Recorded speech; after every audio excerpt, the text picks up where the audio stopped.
Fala pessoal, bom dia. Vamos lá para mais um giro de mercado. Hoje, segunda-feira, semana começando. E agora o giro de mercado a gente vai falar na segunda-feira e na quarta-feira, né? Terça, quinta e sexta a gente vai botar outras questões aqui para vocês, né? Para a gente não ficar falando de macroeconomia o tempo todo, né? Até porque a gente já vai passar na segunda-feira sobre tudo que pode acontecer na semana e fazer um fechamento da semana anterior, beleza? Bom, então eu gostaria de me apresentar para você que está chegando aqui agora no canal. Quem vos fala sou eu, Vinícius Vilas Boas, assessor de investimento da XP Investimentos, sócio do escritório Cashwise e idealizador aqui do canal, né? Então aqui é um morning call com fatos e dados, sem viés. Todos os ativos que eu mencionar aqui não tem nenhum tipo de recomendação de compra e nem de venda, tá bom? A gente vai falar somente sobre é, expectativas do mercado e também sobre estudos, beleza?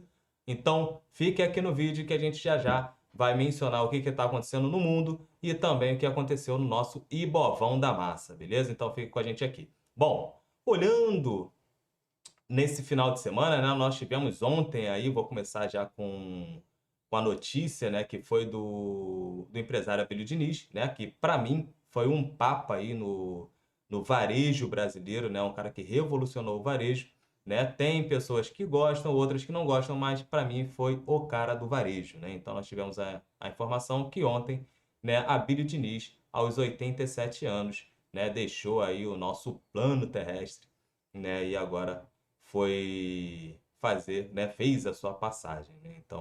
Então com pesar aí, né, que nós tivemos aí uma notícia como essa no final de semana, né? Então fica aí minhas condolências para os familiares, né, e tudo, mas tivemos uma grande perda, né? A Billie Diniz foi um excelente, uma grande figura no varejo brasileiro, tá? No ramo alimentar, mais necessariamente dito. Show? Bom, nós tivemos também agora esse final de semana bem agitado em relação à questão da viagem do Lula, né? E ele mencionou, teve algumas falas que não foram tão boas assim, né? E uma delas foi comparar ali o ataque de Israel em Gaza, né, como um genocídio, né, comparando até mesmo com o Holocausto. Isso não caiu tão bem assim, né? O primeiro-ministro de Israel, Benjamin, aí não vou falar o sobrenome do cidadão porque, caraca, é difícil, né?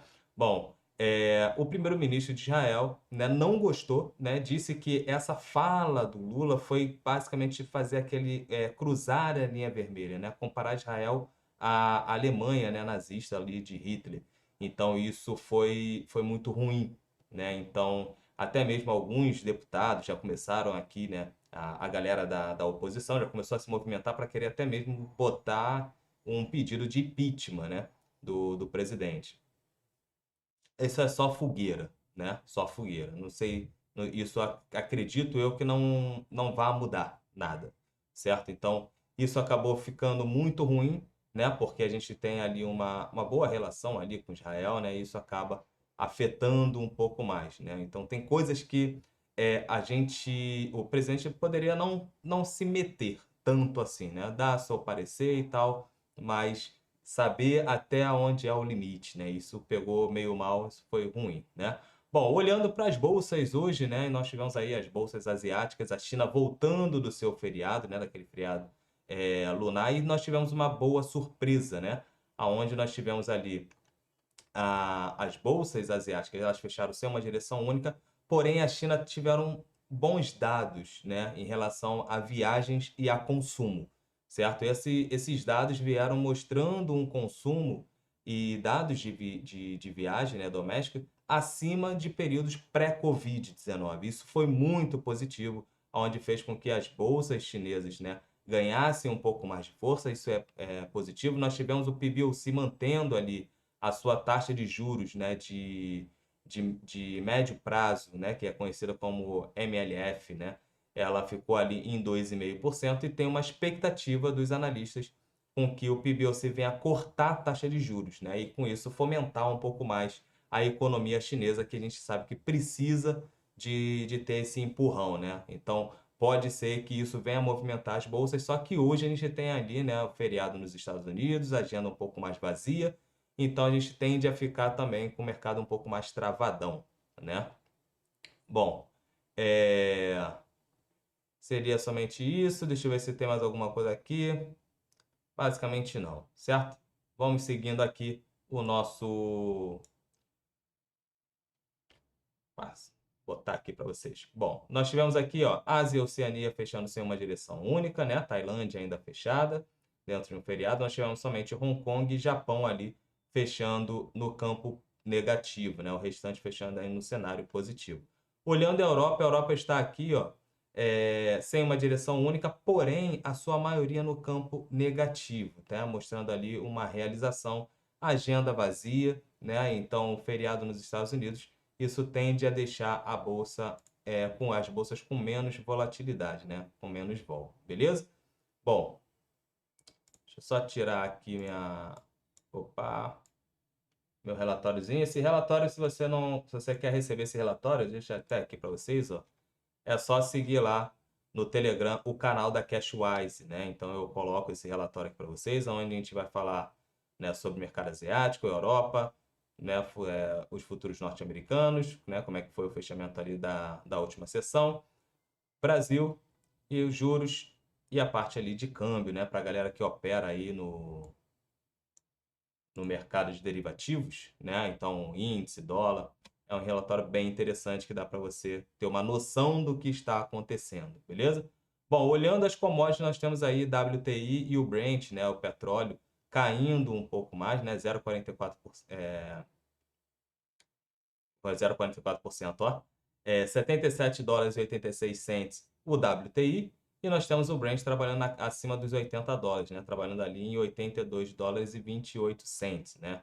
Nós tivemos aí na sessão de sexta-feira o nosso Ibovespa indo na contramão do mercado, né? E um dos ativos que deu esse impulso foi justamente o petróleo, né? A Petrobras, né, acabou subindo bem, isso afetou bastante, né? Ajudou o Ibovão da Massa a subir. Olhando o índice dólar está neutro, né? 0,02% de queda, ou seja, nada muito diferente. O dólar perdendo frente à maioria dos seus pares, mas levemente negativo somente, tá? Até porque ele está ganhando ali, né? Somente frente ao euro, né? Bom, olhando aqui os treasuries, aqui está todo mundo fechado, os treasuries de 10 anos, feriado nos Estados Unidos, e os bonds alemães, né, sem uma direção única, e os bonds japoneses também sem uma direção única. Ou seja, com o mercado norte-americano fechado, a gente tende a ter uma sessão mais tranquila, né? A semana passada nós fechamos aí com 0,55% de alta, né? O Ibovão da Massa subiu aí 0,72%, fechando ali nos 128 mil pontos e 700, né? Então, voltando mais próximo ali à casa dos 130 mil pontos, a gente já vai olhar aqui como ficou o nosso Ibovão da Massa, né?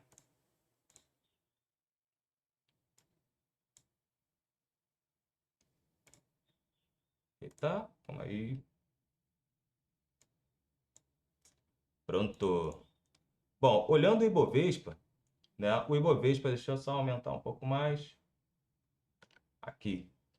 Nós temos aqui o Ibovão da Massa nessa lateralização, né? Eu tracei essa linha aqui, esse caixote aqui nesse retângulo para vocês, né? Então, vamos manter esse caixote. Nós já tivemos um ponto aqui fora da curva, né? Que chegou a quebrar um pouco mais o caixote, depois voltou para dentro do caixote. Por que, Vini, que isso aconteceu? Isso aconteceu porque não tem liquidez. Para vocês terem uma noção, na sexta-feira nós tivemos vencimento de opções sobre ações no índice.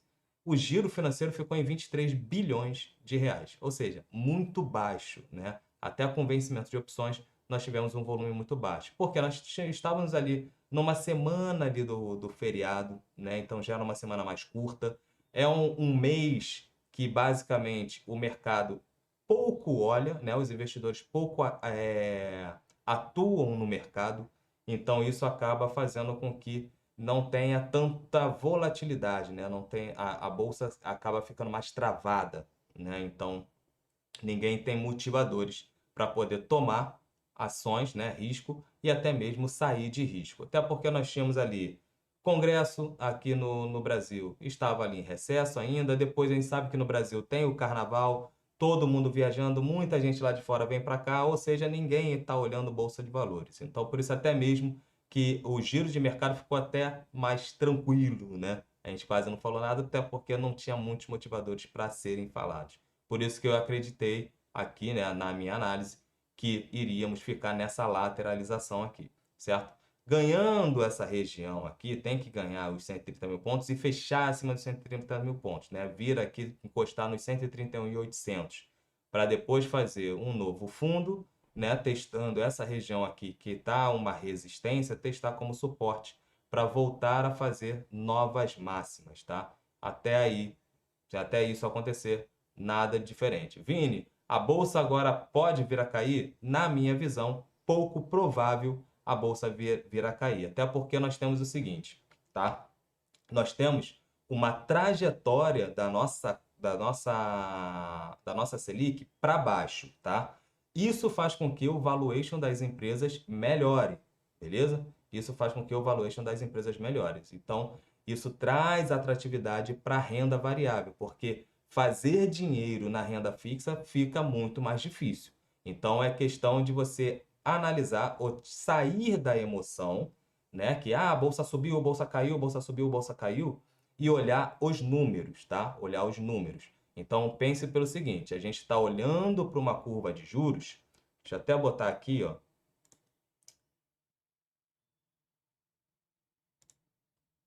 Olhando para uma curva de juros, deixa eu tirar o meu rosto daqui.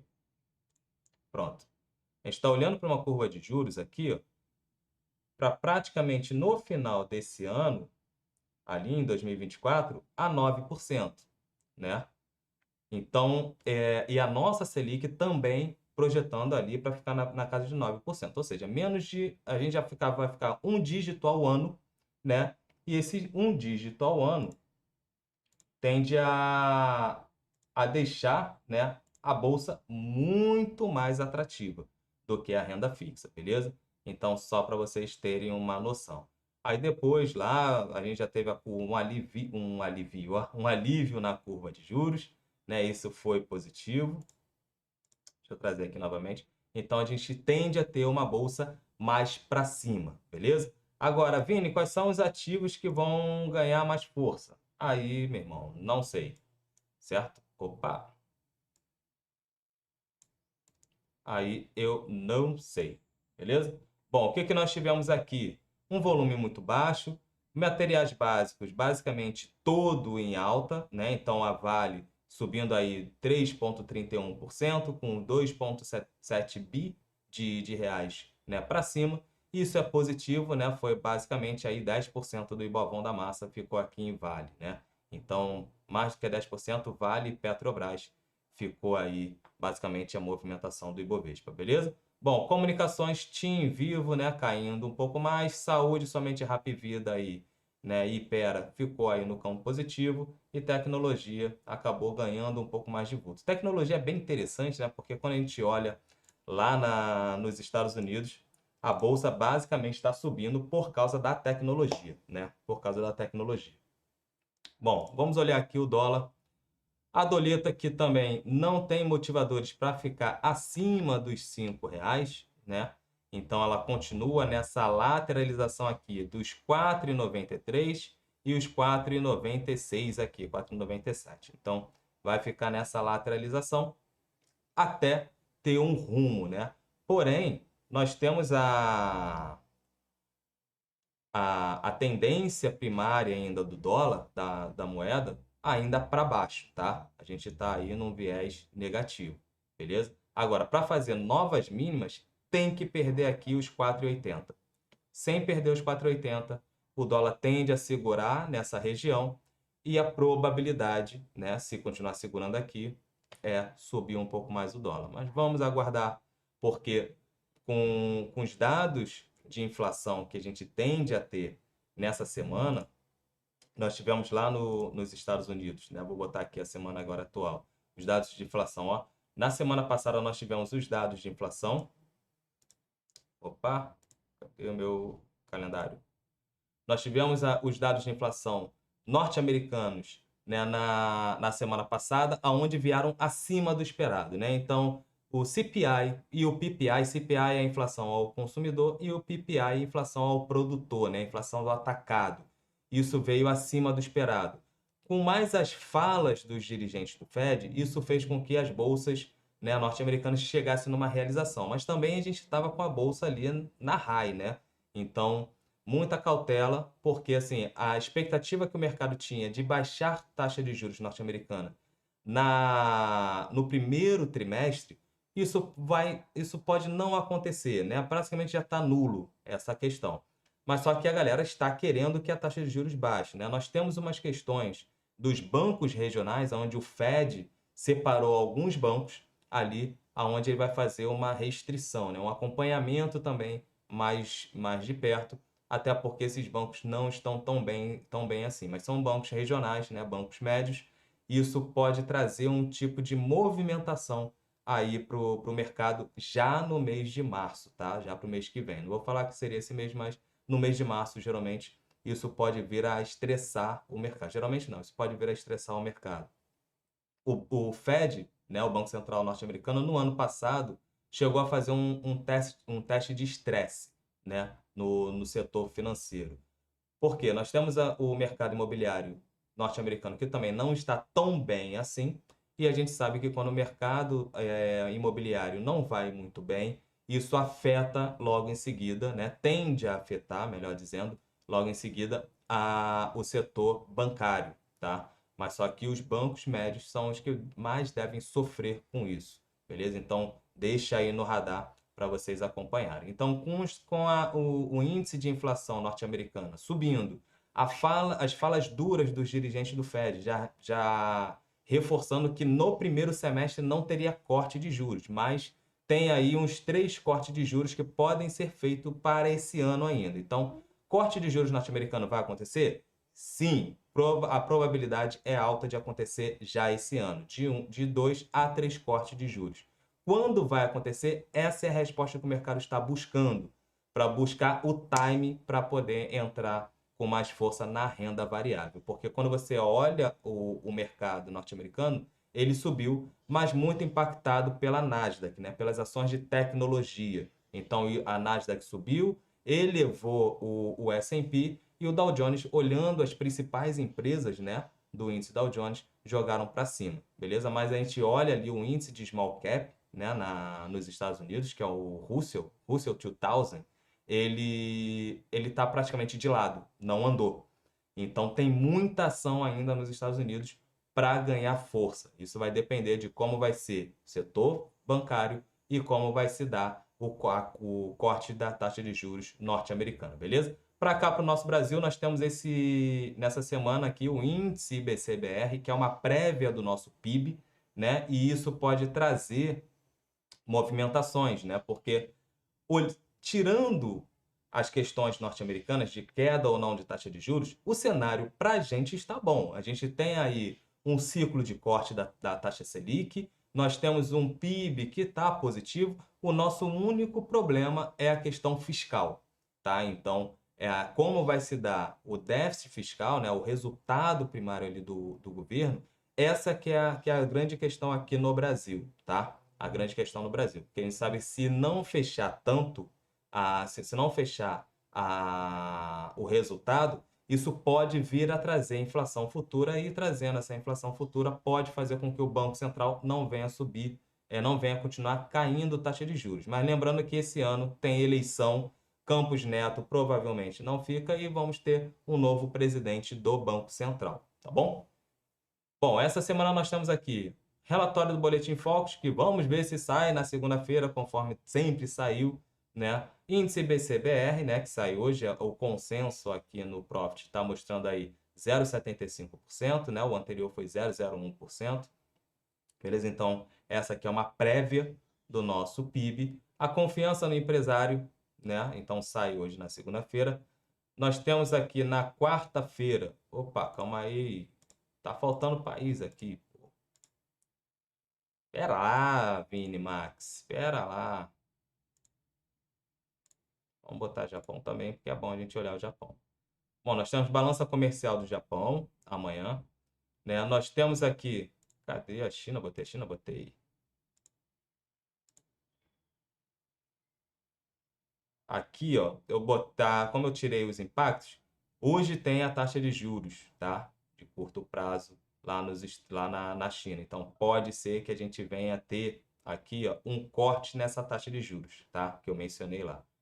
Agora deixa eu tirar aqui os baixos impactos para não ficar muita coisa, mas é bom só a gente olhar ali. Temos balança comercial amanhã no Japão, então a agenda também muito vazia. Na quarta-feira nós temos Rafael Bosque, né, Michelle Bowman falando, né, a Fed Woman e Fed Boy, né, são duas pessoas bem importantes ali do Fed. Um vai falar às 10 da manhã e outro fala às 3 horas da tarde, né? Nós temos a ata da reunião do Fed. Aqui é que pode trazer uma volatilidade, uma direção para o mercado. Porque o que está na ata da decisão da política monetária, da manutenção da taxa de juros, que foi a última decisão do Fed, o que está na ata que pode trazer aí uma informação para a gente no futuro, certo? De quando o Fed pode vir a trazer a taxa de juros para baixo. O Jerome Powell, no seu discurso, já mencionou que para começar o corte de juros, todos os dirigentes têm que estar olhando para o mesmo lugar, todos têm que estar confortáveis com o índice de inflação. Só que nós já tivemos uma última leitura de CPI e PPI em alta. Nós tivemos o Real PCE, né? Real PCE real, também com uma leve inclinação para cima, certo? Uma leve empinada, vamos botar assim. Então, isso também pode fazer com que o Fed fique mais cauteloso ainda para poder cortar a taxa de juros, tá? Nós temos a variação do petróleo bruto, né? O API. Isso faz preço no mercado de petróleo, mas já com o mercado fechado. A gente pode sentir isso no dia seguinte, tá? Na quinta-feira nós temos aí uma série de PMIs, PMI industrial na Alemanha, a maior economia da zona do euro, pedidos iniciais de seguro-desemprego, né, que a economia norte-americana continua mostrando força na questão do mercado de trabalho, Índice de Atividade Nacional de Chicago, PMI composto de serviço e industrial nos Estados Unidos, venda de casas existentes, ou seja, aqui, ó, mercado imobiliário, lembre-se que eu falei, mercado imobiliário ruim pode gerar um problema bancário, no setor bancário. Nós temos aí o Jefferson falando também meio-dia, na quinta-feira, variação do petróleo, esse aqui que faz preço, desculpa, não a API, mas esse aqui, que é da Agência Internacional de Energia, certo? Variação do estoque de gasolina e depois mais uma série de Fed Boys, Fed Boys aqui falando, beleza? Na sexta-feira, nós temos aqui confiança do consumidor no Brasil e as nossas receitas fiscais, beleza? Então, fiquem atentos a isso. Show? Bom, esse é o giro de mercado. Muita cautela essa semana. O mercado deve mexer um pouco na quarta-feira, porque nós temos a ata do Fed, mas fiquem atentos hoje ao índice IBC-BR, que é uma prévia do nosso PIB, tá? É uma prévia do nosso PIB. Então, vamos ficar atentos ali para ver como vai ser o resultado do nosso país, beleza? E no final da semana nós vamos ter ali a receita do governo, né? Como é que vai ser o resultado ali do governo. Show? Então, muita atenção com o capital de vocês, muita cautela ao trabalhar no mercado, beleza? E até amanhã com mais informação, né, que nós vamos trazer aí para vocês. Não vai ser o giro de mercado, a gente não vai falar de macroeconomia, mas vamos falar de análise de ativos aqui, tá bom? Então, forte abraço e até amanhã. Valeu!